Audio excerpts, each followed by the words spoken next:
আমি ওমরের নামে আল্লাহর কাছে নালিশ করব। কি নালিশ করবে? যে ওমরের আমলে আমি না খেয়ে আছি, আমার সন্তান না খেয়ে আছে। কথা বুঝতে পারছেন? এই কথা শোনার সাথে সাথে ওমর রাদিয়াল্লাহু আনহুর মানে বুকে আল্লাহ পাকের ভয় চলে আসলো, হৃদয় প্রকম্পিত হলো। প্রকম্পিত হওয়ার পর তিনি নিজে চলে গেলেন মদিনায়, যেটাকে বলি আমরা বাইতুল মাল, মানে রাষ্ট্রীয় সম্পদ যেখানে থাকতো ওটাকে বাইতুল মাল বলা হতো। সেখান থেকে একটা আটার বস্তা নিজের কাঁধে উঠিয়েছেন, উঠিয়ে নিজে পায়ে হেঁটে ওই মহিলার বাসায় যাচ্ছেন। তার পাশে থাকা একজন সাহাবী, তিনি বলছেন, তার নাম আসলাম রাদিয়াল্লাহু আনহু, তিনি বলছেন যে ইয়া আমিরুল মুমিনিন, হে আমিরুল মুমিনিন, আমাকে দিন, আনা আহমিলুক, আমি এটাকে বহন করে নিয়ে যাই। আপনি চলেন সাথে, সমস্যা নেই, আমি বহন করে নিয়ে যাই অ্যাটলিস্ট। তখন ওমর রাদিয়াল্লাহু আনহু বলছেন, দিলের কান দিয়ে শোনেন কথাগুলো, ওমর রাদিয়াল্লাহু আনহু বলছেন, হাল আনতা তাহমিলু উযরি ইয়াউমাল কিয়ামা, তুমি কি কিয়ামতের মাঠে আমার পাপের বোঝা বহন করবে?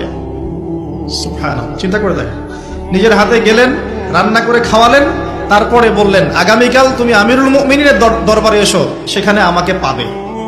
এই হলো ওমর রাদিয়াল্লাহু আনহুর খেলাফত। একদিন তিনি মেষ, তার যে উট, এটাকে পরিষ্কার করছেন। আলী রাদিয়াল্লাহু আনহু দেখে বলছেন, আমিরুল মুমিনিন, আপনি পরবর্তী জেনারেশনের জন্য অনেক কঠিন আদর্শ রেখে যাচ্ছেন। আপনি এত কাজ করছেন, তারপরে নিজের কাজও নিজে করছেন।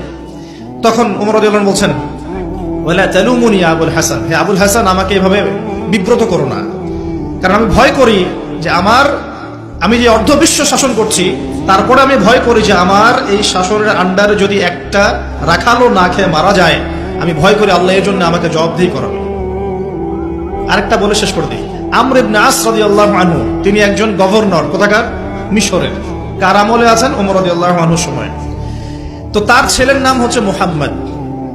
তো সেই মুহাম্মদ আমর ইবনে আসের ছেলে রাদিয়াল্লাহু আনহু।